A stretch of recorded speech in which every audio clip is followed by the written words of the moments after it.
ce matin, il va y avoir des cours et cet après-midi, il y aura des démonstrations pratiques de nouveau sur les appareils d'échographie. Cái chương trình học của chúng ta ngày hôm nay thì giống như là ngày hôm qua.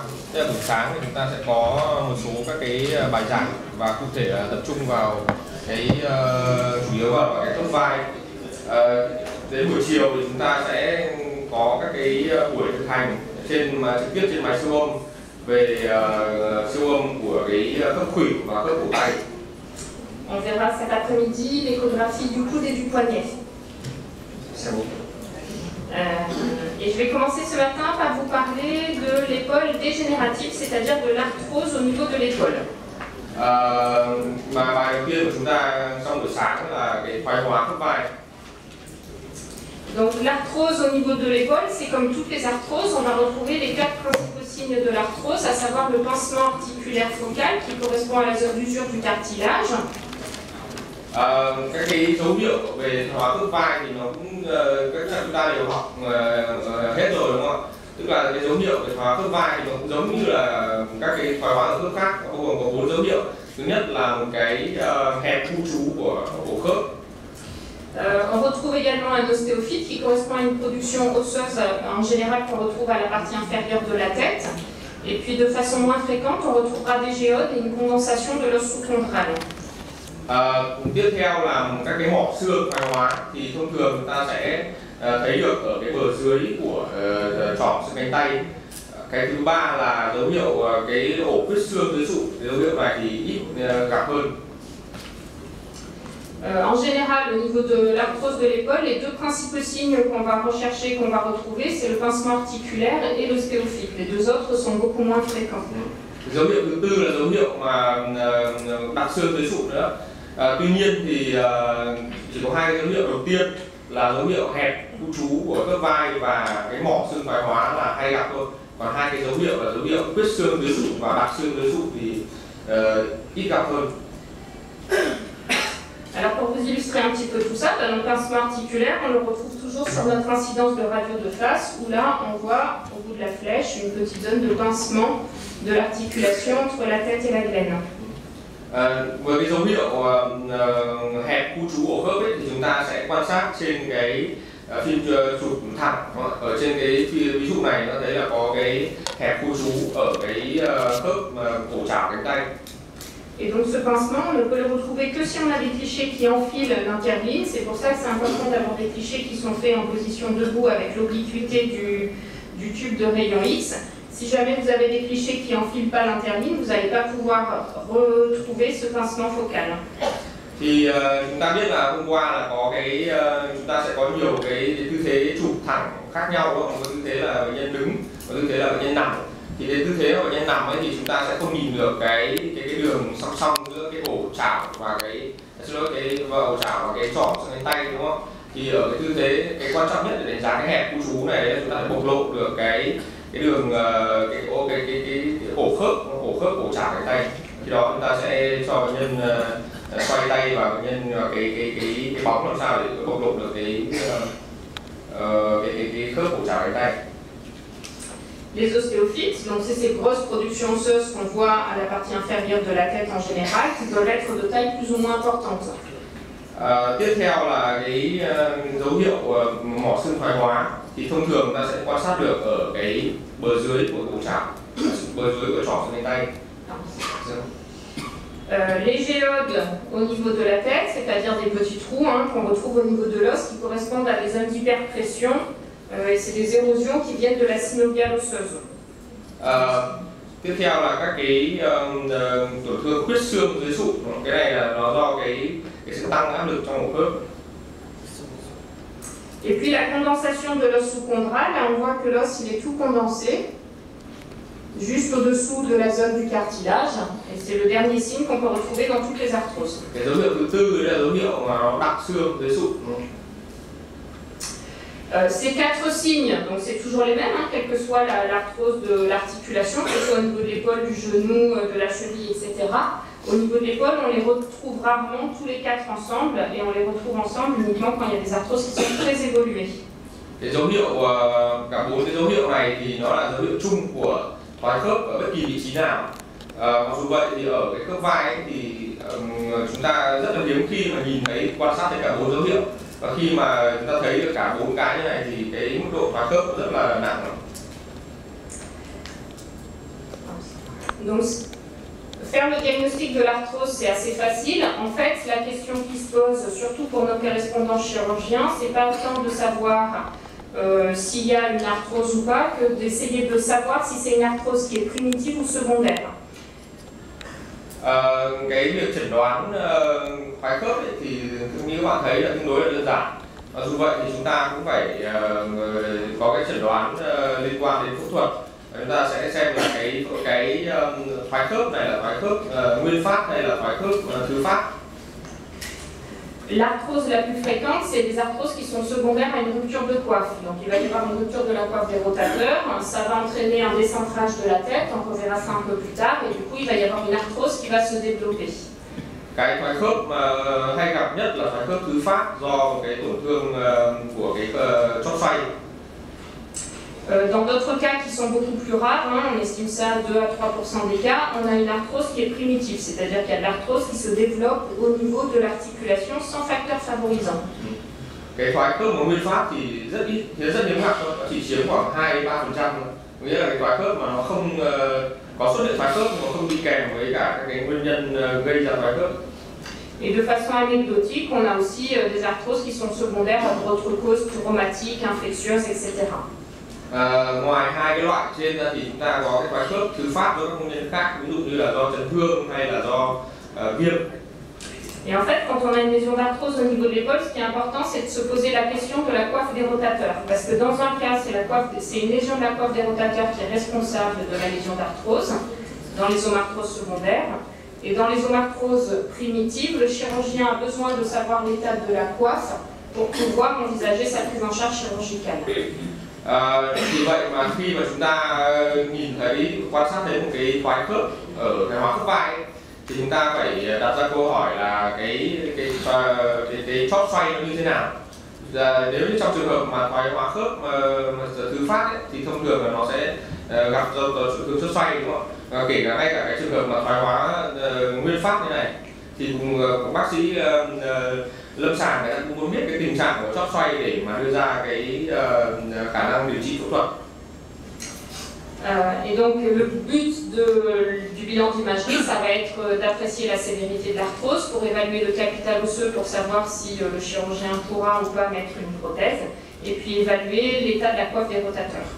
Vậy thì cái mục tiêu của cái chẩn đoán hình ảnh của chúng ta nhất là chẩn đoán thoái khớp. Chúng ta chẩn đoán là chúng ta sẽ đánh giá các cái tổn thương của xương để mà cho cái bác sĩ phẫu thuật người ta có thể tiến hành làm các cái thay khớp, đúng không? Và sau đó thứ ba là chúng ta sẽ đánh giá cái tình trạng của cái chóp xoay. Et on va voir comment on peut y arriver. Donc on va commencer par regarder les hémarthroses secondaires à une rupture de coiffe, c'est-à-dire des hémarthroses qu'on dit excentrées. Cái thoái hóa khớp mà do cái rách cái khớp vai ấy, nó gọi là thoái hóa excentré, có thể dịch là một cái thoái hóa khớp ngoại lai hoặc là một cái khớp thứ phát theo tôi nữa. Donc vous vous rappelez du cours d'hier, on sait qu'il y a une rupture de coiffe puisque mon espace sous-acromial est inférieur à 7 mm. Thì chúng ta có thể chẩn đoán cái phim này, trên phim này là có một tổn thương của cái chóp xoay do là cái khoảng cách của dưới mỏm vùng vai là dưới 7 mm. Donc pour essayer de comprendre un peu comment ça se déroule, en fait il y a la rupture de coiffe qui va s'étendre petit à petit à tous les tendons. Il y a la rupture de coiffe qui va toucher un tendon, puis 2 tendons, puis 3 tendons. Ensuite, il va y avoir du coup la tête qui va s'ascensionner, qui va provoquer une arthrose avec l'articulation, avec l'acromion. Et ensuite, il va y avoir une arthrose gléno-humérale qui va se développer. Thì cái quá trình mà gây ra thoái khớp do tổn thương cái chóp xoay ấy, thì sẽ diễn biến là nó sẽ đầu tiên là nó xuất hiện ở một cái gân thôi, sau đó thì nó sẽ lan ra các cái gân khác và làm cho cái khớp vai nó mất vững, cái trỏ xương cánh tay nó có thể di động lên trên, nó gây ra cái thoái khớp ở cái mỏm vùng vai, và sau đó thì nó sẽ gây ra cái thoái khớp ở cái khớp cổ chảo cánh tay. La rupture de coiffe, on va la repérer comme toutes les ruptures de coiffe qu'on a vues hier, avec notre distance sous-acromiale qui est inférieure à 7 mm sur le bilan radiographique. Cái chẩn đoán thì hôm qua chúng ta đã cũng được học, đấy là cái khoảng cách của cái dưới mỏm vùng vai là dưới 7 mm.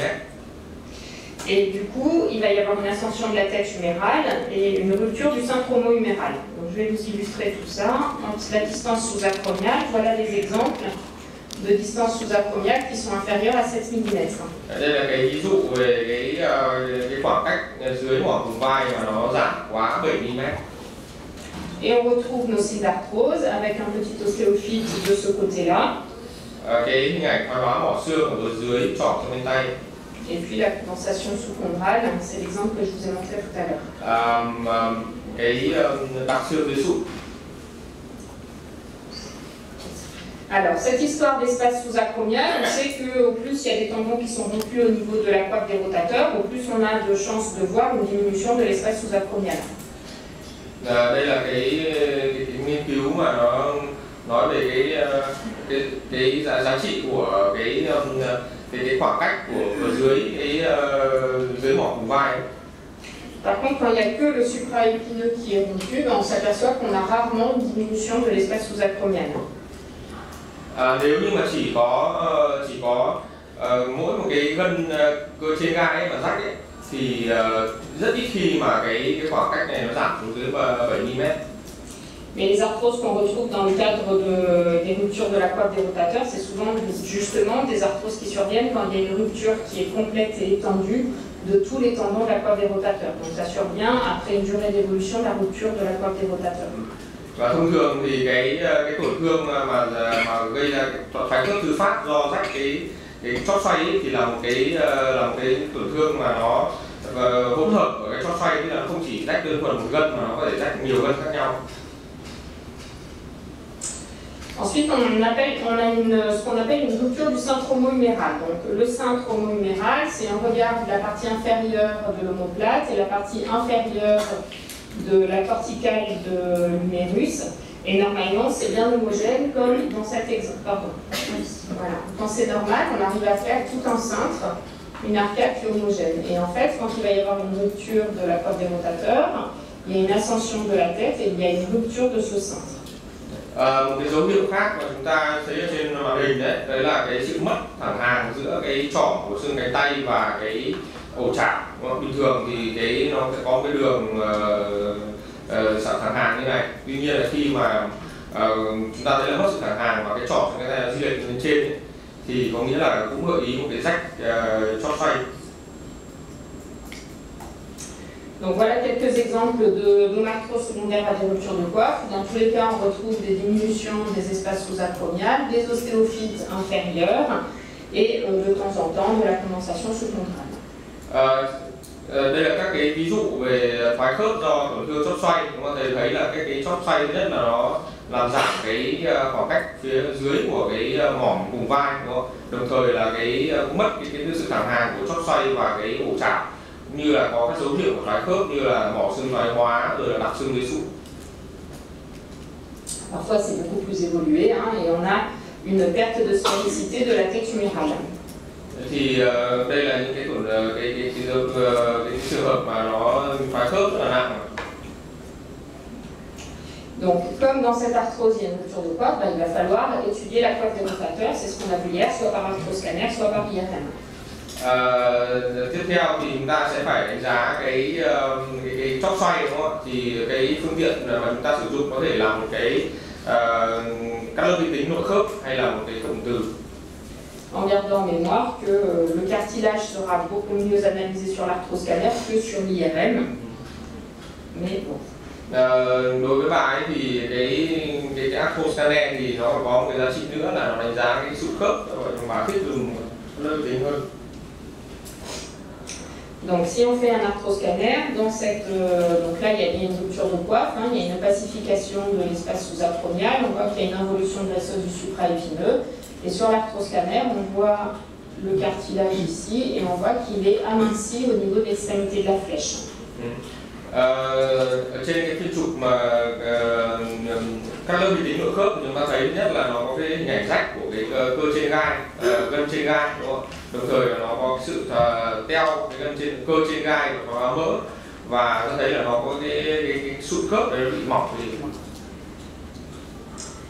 Un autre exemple qu'on a vu tout à l'heure, où là on voit qu'il n'y a plus du tout de cartilage au niveau de la tête humérale et de la gaine.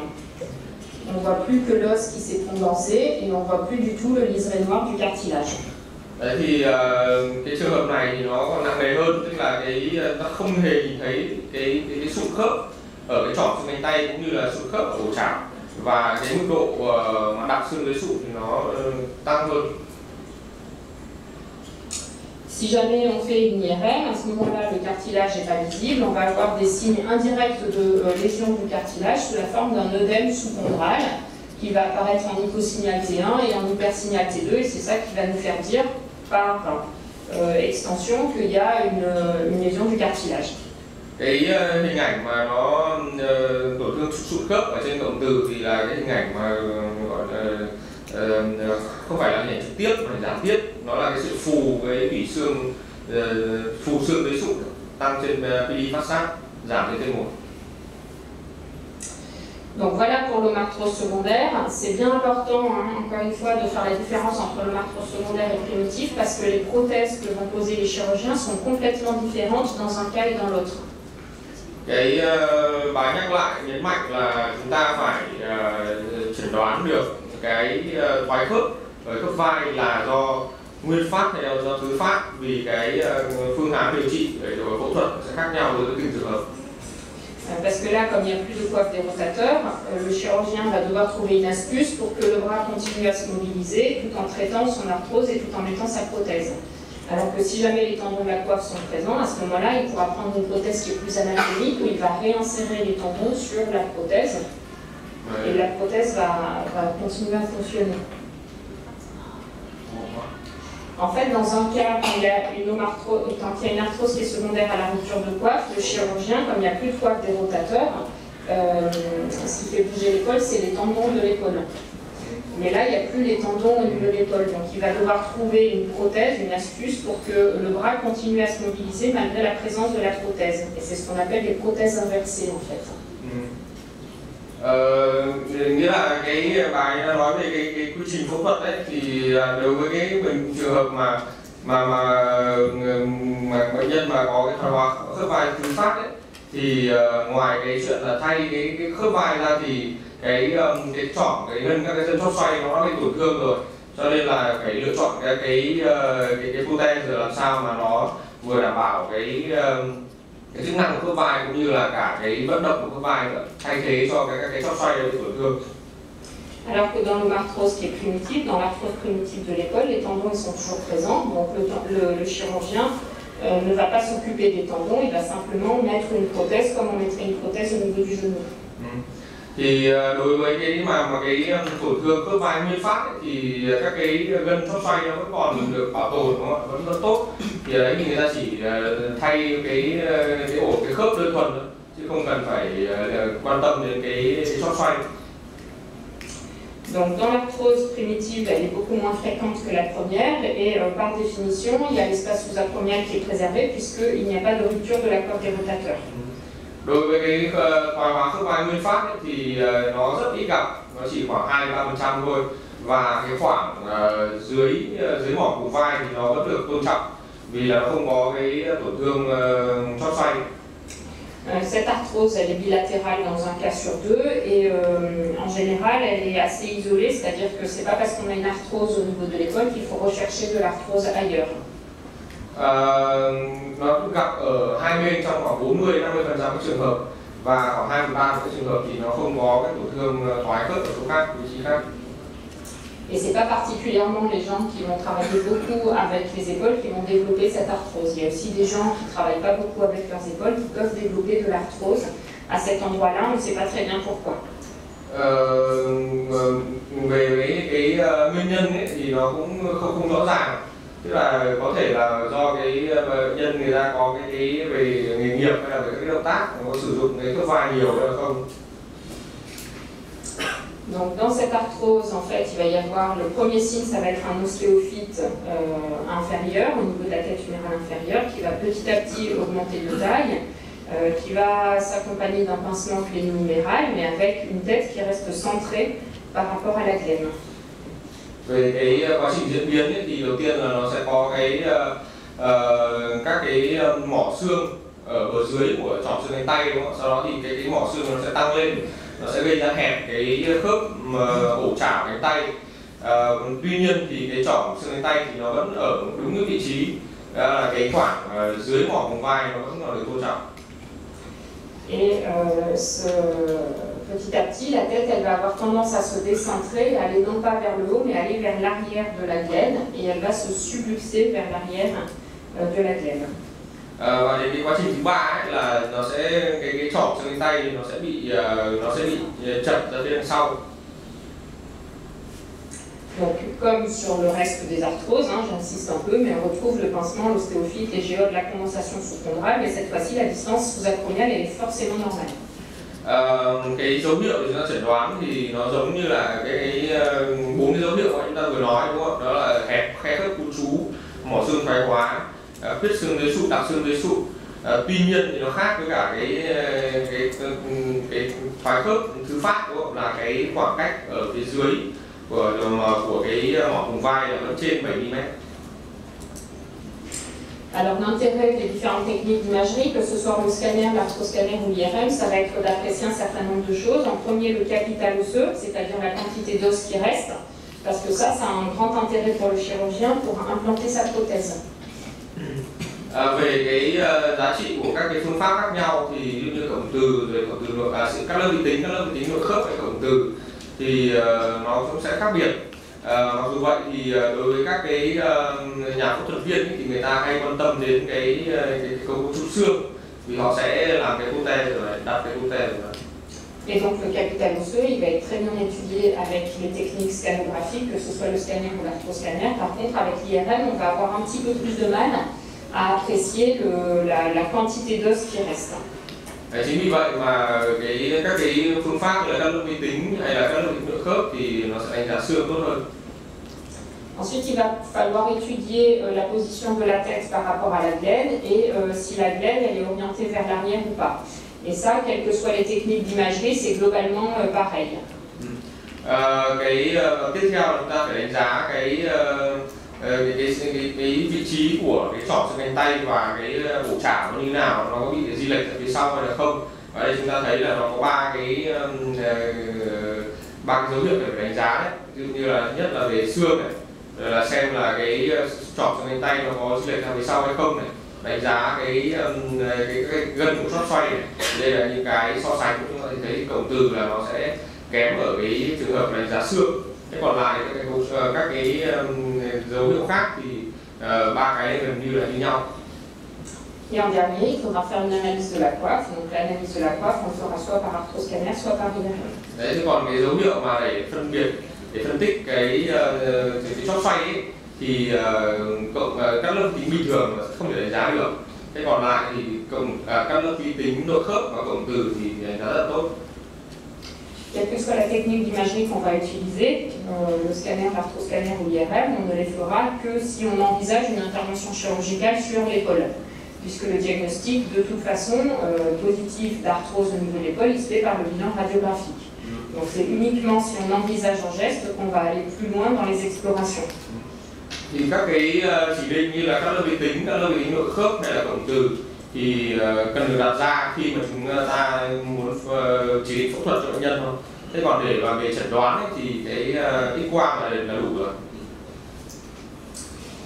Dans les arthroses primitives, donc on essaye de classifier le type d'arthrose en fonction de la position de la tête et de l'aspect de la glène. C'est la classification de Walsh. Ok. Đây là cái bảng phân loại của Walsh về cái thoái hóa khớp vai nguyên phát. Người ta dựa vào cái vị trí của cái tròng xương cánh tay và cái ổ chảo. Donc dans les types A, que ce soit A1 ou A2, on va avoir la tête qui va être centrée par rapport à la glène. A1, A2 thì cái tròng xương cánh tay nó vẫn còn ở vị trí chính trung tâm. đối xứng. Dans les types B, B1 et B2, on va avoir une usure qui va être à la partie postérieure de la glaine. Ở cái B1 và B2 thì là cái trỏm nó đã bị di lệch ra phía đằng sau rồi. Et puis le stade C, c'est une arthrose qui est très évoluée avec une usure postérieure qui est très importante. Ça c'est quoi? C'est une usure de la glaine postérieure très importante dans les arthroses très évoluées. Pardon? C'est les lésions lipides. Ouais, c'est des lésions de destruction articulaire liées à l'arthrose en fait. Thì cái tổn thương mà nặng nhất là cái tổn thương mà nó làm gọi như là phá hủy cái bờ sau của cái ổ chảo. Donc je vais vous illustrer un petit peu tout ça. On va commencer par l'arthrose de type A1. Donc sur le bilan radiographique, on voyait un petit pincement de l'interligne glébumérale avec la distance sous-acromiale qui est préservée. Đây là cái A1, siêu A1 thì nó hơi có cái hẹp cái khớp cổ chảo và cái tay, nhưng mà cái khoảng dưới mỏ vùng vai là bình thường. Et sur l'arthrose cannaire, on voit qu'à la partie centrale, on n'a plus du tout de cartilage, aussi bien au niveau de la tête humérale que de la glaine, alors qu'à la partie antérieure de la tête, on retrouve notre cartilage. Trên các lớp vi tính nội khớp thì nó thấy là nó đã mất cái sụn giữa cái trọt cánh tay và cổ chảo rồi, nhưng mà ở cái vùng ngoại vi thì nó vẫn còn. Dans le type A2, c'est un petit peu la même chose, sauf que l'usure de la glaine, elle est un peu plus importante et elle devient cupulisée, ça devient comme un espèce de bol en fait. Donc là, on note une disparition complète du cartilage au niveau de la glaine, avec une usure de la glaine qui est plus importante. Đấy, thì ở cái A2 ấy, thì nó cũng tương tự thôi, nhưng mà cái mức độ mà mất cái sụn ấy thì nó nhiều hơn, và nó thấy là cái cổ chảo gần như là mất toàn bộ sụn rồi. Dans le type B1, on va avoir une atteinte qui est postérieure. Donc sur le bilan radiographique, on retrouve des signes d'arthrose avec un petit ostéophyte inférieur. Par contre, et on voit sur l'incidence de Bernageau, je ne sais pas pourquoi il y avait une incidence de Bernageau, qui a une petite usure à la partie postérieure de la glaine. Ở cái B1 thì chúng ta thấy là cái trỏm nó đã bị di lệch ra phía sau rồi, thì nó sẽ xuất hiện các cái mỏ xương thoái hóa ở dưới của cái ổ trỏm trên cánh tay, và đồng thời là nó có cả cái tổn thương huyết xương ở cái mặt sau ổ chảo. Et sur le bilan arthrose cannaire, et puis il y a même eu une arthroïrome dans ce cas-là, on retrouve notre usure postérieure. Donc la partie antérieure de la glaine est normale avec un cartilage qui est normal. Par contre, à la partie postérieure, on voit qu'il y a des remaniements de l'os qui est complètement irrégulier avec une perte du cartilage, ce qu'on retrouve un peu sur l'image de l'IRM. Đấy, thì đối với cái B1 ấy, thì cái trỏm trên cánh tay này nó sẽ di lệch phía sau, do vậy mà các cái tổn thương nó sẽ xuất hiện ở cái phía bờ sau của ổ chảo. Đấy, các tổn thương huyết xương ở cái bờ sau và kèm theo là mất cái sụn khớp ở phía mặt sau của ổ chảo. Thế còn cái phần chính giữa thì nó vẫn còn cái sụn khớp. Le type B2, ça va être un aspect encore plus évolué. Donc sur le bilan radio, on a toujours nos signes d'arthrose. Donc la classification de Walsh, c'est une classification qui est scanographique ou arthroscanographique ou par de l'imagerie en coupe. En tout cas, c'est absolument pas sur le bilan radiographique qu'on peut dire le type d'arthrose que c'est. Đối với cái xếp loại của cái Walsh này thì bài nói là chủ yếu là xếp loại trên các lớp vi tính thôi. Thế còn trên X-quang thì khó xếp loại theo các cái B1, B2, 1A2. Donc là, il y avait eu simplement un scanner qui avait été fait et on voit qu'il y a une usure à la partie postérieure de la glaine qui est très importante avec des lésions d'arthrose et de gros ostéophytes inférieurs. Thế thì trên cái phim chụp các lớp vi tính nó thấy là cái trỏm trên tay nó di lệch ra phía sau rất là nhiều, và kèm theo đó là các cái mỏ xương thoái hóa lớn. Et là, ce qu'il faut noter, c'est que la glaine, on a l'impression qu'il y a deux parties au niveau de la glaine. Il y a une première partie qui est normale et ensuite il y a une deuxième pente au niveau de l'os. Alors que la première fois, ça restait à peu près homogène. Là, on a l'impression d'avoir deux pentes coupées. Chúng ta thấy cảm thấy là cái ổ chảo nó có hai cái phần đằng trước thì có vẻ nó tương đối là bình thường, nhưng mà đằng sau thì do cái trỏm trên tay nó di lệch phía sau nên nó bị tổn thương nhiều hơn. Et puis parfois, on a des atteintes qui sont très importantes, comme sur certains incidences, où on retrouve que la glène elle est complètement aplatie, on a même du mal à la visualiser. Ở đây chúng ta thấy là cái ổ chảo gần như là nó bị phá hủy rồi, nó bị biến dạng và do vậy mà rất là khó để mà nhìn thấy được. Et sur le bilan arthroscanographique, on voit qu'il y a une destruction qui est pratiquement complète de la glène, avec la tête qui a tendance à partir vers l'arrière. Thì ở trên cái phim chụp camera vi tính chúng ta thấy là cái trỏ trên tay là di lệch ra phía sau và cái ổ chảo gần như là bị phá hủy hoàn toàn. Et ça survient alors même que les muscles de la coiffe sont préservés puisqu'ils ont une trophicité qui est satisfaisante et qu'il n'y a pas de signe d'involution graisseuse. Thì chúng ta thấy ngược lại thì cái khối cơ chóp xoay gần như là nó vẫn còn bình thường. Voilà un autre exemple de dysplasie, enfin d'arthrose de type C très dysplasique avec une disparition complète de la partie postérieure de la glène. Đây là một cái ví dụ khác về cái type C, đúng không? Thì chúng ta thấy là các cái biến dạng nó chủ yếu là ở cái mặt sau của cái ổ chảo, bờ sau ổ chảo. Et donc là, ça va être difficile pour les chirurgiens de les opérer parce qu'ils vont devoir remplacer la tête humérale, mais ils mettent également un implant au niveau de la glène, sauf que là, il y a une telle disparition du capital osseux qu'ils vont aller avoir du mal à mettre l'implant glénoïdien. Cái này sẽ gây ra cái khó khăn cho phẫu thuật viên vì họ sẽ phải thay cái trỏ trên tay này, đó làm một cái implant vào cái ổ chảo này, nhưng mà cái ổ chảo nó phá hủy nhiều quá rồi. Thì cái việc mà để cấy cái implant vào đây là khó khăn. Dans de très rares cas, on a des hémarthroses qui sont secondaires à autre chose qu'une rupture de la coiffe des rotateurs et je vais vous montrer quelques exemples. Tiếp theo thì là một cái thoái khớp thứ phát nhưng mà không phải do tổn thương chóp xoay. Donc on va commencer par un exemple de séquelles post-traumatiques. Donc ça c'était une jeune fille qui s'était fait une fracture de l'humérus qui a été enclouée. On voit le trajet du clou ici. Đây là một cái trường hợp một bệnh nhân nữ mà có cái vỡ của trỏ trên tay. Et malheureusement, au cours de l'enclouage, le tendon du supraépineux a été rompu. Donc on voit une ascension de la tête humérale, une disparition complète du supraépineux. Chúng ta thấy là trên cái hình ảnh này, đây là cái trỏ trên tay bị chật lên phía trên và nó đứt hoàn toàn cái gân cơ trên gai. On retrouve notre rupture du syndrome huméral par ascension de la tête et on voit à la partie inférieure de la tête une disparition du cartilage huméral. Đây ta thấy là nó mất toàn bộ cái sụn khớp ở phía sau của trỏ trên tay.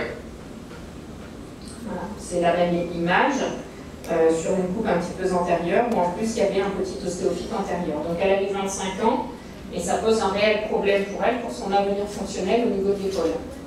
Ở đây ở phía sau ta thấy là có cái mỏ xương thoái hóa ở dưới của trỏ trên cánh tay và bệnh nhân này chỉ có 25 tuổi. Un autre exemple, avec là c'était un patient qui a été opéré d'une instabilité, donc on va voir ça dans le cours juste après, dans la luxation de l'épaule et qui a évolué vers une arthrose.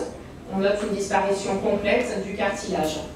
Đây là một cái bệnh nhân mà sau phẫu thuật mất vững của khớp vai thì bệnh nhân này thì có cái sự thoái khớp thứ phát. Chúng ta thấy là toàn bộ cái sụn khớp ở phía mặt sau của cái khớp ổ chảo cánh tay nó bị biến mất, phá hủy.